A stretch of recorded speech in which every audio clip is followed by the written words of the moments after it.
नमस्कार मित्रांनो, स्वागत आहे तुमचं पुन्हा एका नवीन व्हिडिओमध्ये.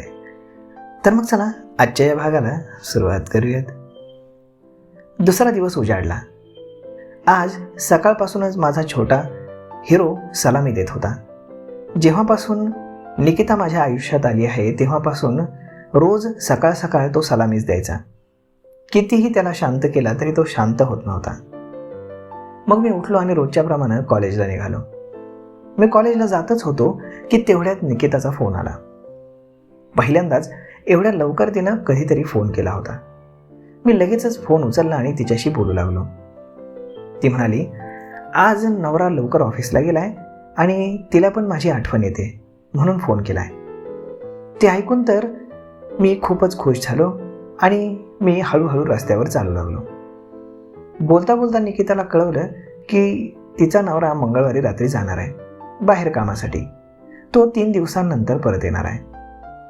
ते ऐकताच मी लगेच निकिताला विचारलं, तर मग आपण भेटायचं प्लॅन करू शकतो का? त्यावर ती म्हणाली, नक्कीच, मला पण तुला भेटायची इच्छा झाली. ते ऐकून तर माझ्या तोंडाला पाणीच येऊ लागलं. मी खूपच उत्सुक झालो आणि मन एकदम आनंदमय झालं. मी तिला पुढे विचारलं, कुठे भेटूयात आपण? त्यावर ती म्हणाली, तू काम कर, घरीच आहे माझ्या घरी सुद्धा कोणी नाही आणि आम्ही इथे नवीन सुद्धा आहोत, त्यामुळे मला इथे कोणी ओळखतही नाही. मला पण वाटलं हे घरीच भेटणं ठीक आहे, बाहेर कोणी पाहिलं तर पंचायत व्हायची. मी निकिताला होकार दिला आणि आमच्या गप्पा रंगल्या. मी त्या दिवशी कॉलेजला गेलो नाही. कॉलेजच्या बाहेर उभा राहून मी निकिताशी गप्पा मारत राहिलो. माझ्यासाठी 2 दिवस घालवणं खूप कठीण झालं होतं. त्यात निकिताशी बोलून माझं प्रेम तर अजूनच वाढत चाललं होतं तिच्यावरचं. कधी एकदा मी तिला भेटतोय असं झालं होतं. शेवटी मंगळवार आला. मी माझ्या तयारीला लागलो. मी त्या दिवशी कॉलेजला न जाण्याचाच प्लॅन केला होता. घरी सांगितलं की आज सुट्टी आहे. घरी बसून मी माझे आधी पूर्णपणे सगळं व्यवस्थित करून घेतलं. हातावरचे आणि पायावरचे केस देखील काढून टाकले. पूर्ण बॉडीवरचे केस काढून टाकले आणि निकितासाठी मैदान मोकळं केलं. संध्याकाळ झाली आणि आता 10 वाजले होते. निकितानं सांगितलं होतं की तिचा नवरा रात्री 10ला घरून निघेल, कारण 11ची गाडी आहे. मी अर्धा तास वाट पाहिली आणि मग निकिताला मेसेज केला. माझा मेसेज जाताच निकिताचा मेसेज आला की आत्ताच नवरा घरातून निघालाय. ते ऐकून मला फारच आनंद झाला. पुढे मी तिला विचारलं की उद्याचा प्लॅन नक्की आहे ना? त्यावरती हो म्हणाली आणि मला सकाळी 10 वाजता यायला सांगितलं. तिनं मला पत्ताही पाठवला. आम्ही काही वेळ गप्पा मारल्या आणि मग झोपायला गेलो, कारण उद्या लवकर उठावं लागेल म्हणून. सकाळ झाली आणि मी माझी पूर्ण तयारी करून घरून निघालो. घरी सांगितलं की मी कॉलेजला जातोय, पण आज काही प्रोजेक्टवर काम करायचं तर संध्याकाळी 6 पर्यंत येईन. घरून निघून मी लगेचच ऑटो पकडली आणि निकितानं दिलेल्या पत्त्यावर निघालो. जवळजवळ अर्धा पाऊण तास मला लागला आणि मी निकिताच्या बिल्डिंगच्या बाहेर पोहोचलो. मी निकिताला खालूनच फोन केला आणि सांगितलं की मी बिल्डिंगच्या खालीच आहे, वर येतो. मी लगेच लिफ्टमधून वर जाऊ लागलो. लिफ्टमध्ये जाताच माझ्या हृदयाची धडधड वाढू लागली. पहिल्यांदाच कोणत्या तरी बाईला मी भेटायला जात होतो. स्वतःला सांभाळून मी लिफ्टमधून बाहेर आलो. उजवीकडे निकिताची रूम होती. तिचा नंबर मला दिसला. मी लगेच रूमकडे वळालो आणि जाऊन बेल दाबली. काही क्षण मी तिथे उभा होतो, तेवढ्यात मला दरवाजा आतून उघडण्याचा आवाज आला. हळूच दरवाजा उघडला गेला आणि माझ्या समोर एक सुंदरशी वहिनी लाल रंगाच्या साडीमध्ये माझ्या समोर उभी होती. मी काही क्षण तिच्याकडे पाहतच राहिलो. तेवढ्यात तिनं मला आत यायला सांगितलं. मी हळूच माझी नजर दुसरीकडे वळवली आणि घाबरत आत गेलो. माझ्या तोंडून तर शब्दच निघेनात. मला भीतीनं घामही येऊ लागला. मला तिनं समोर सोफ्यावर बसायला सांगितलं. तिचा तो आवाज ऐकून कळालं की हीच निकिता आहे, पण मी अनोळखी माणसासारखा वागत होतो. मी गप्प बसलो आणि घर पाहू लागलो तर घर फारच मोठं होतं. घरात कोणी नसल्याचा भास होत होता आणि तेवढ्यात निकिता आतून पाणी घेऊन आली. ती जशी माझ्यासमोर आली तिला पाहून तर मी तृप्तच झालो. तिने पाण्याचा ग्लास पुढे केला. मी हळूच तिच्या हातून ग्लास घेतला आणि पाणी पिऊ लागलो. पाणी पिल्यावर मग मी थोडा होशमध्ये आलो.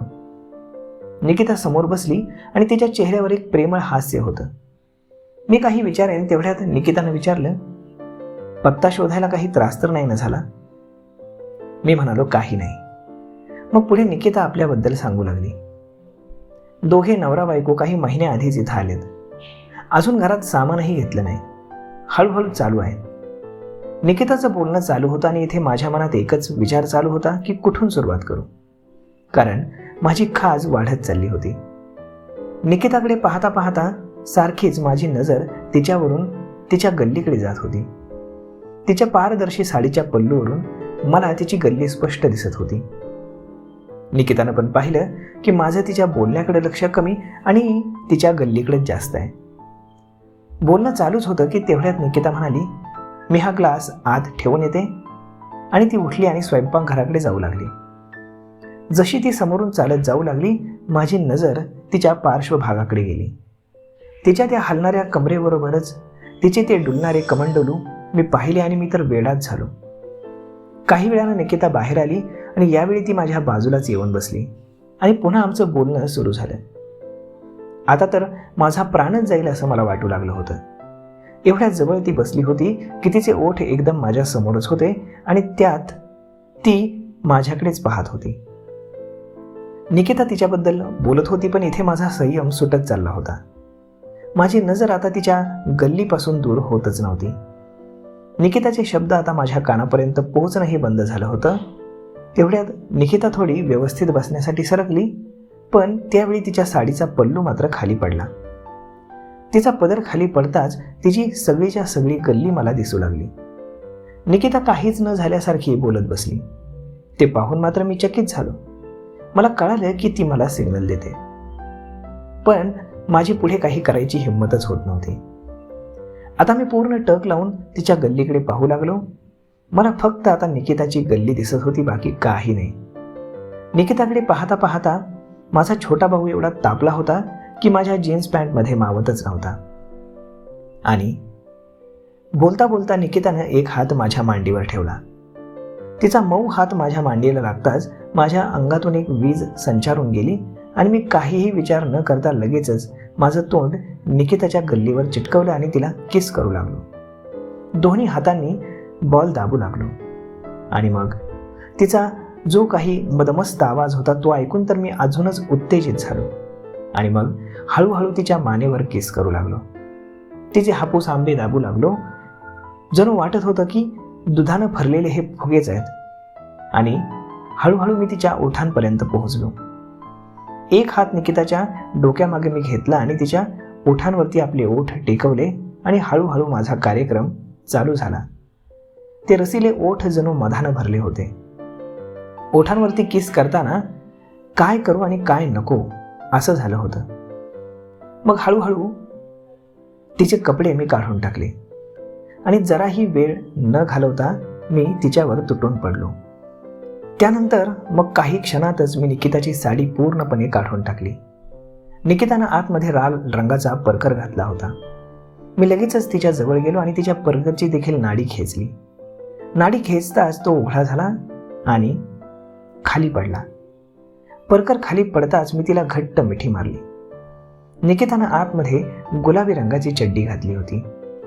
मी निकिताला घट्ट मिठी मारून तिच्या खांद्यावरून मानेवर किस करू लागलो आणि पाठीवरून हात फिरवून मोकळ्या नरम पाठीचा आनंद घेऊ लागलो.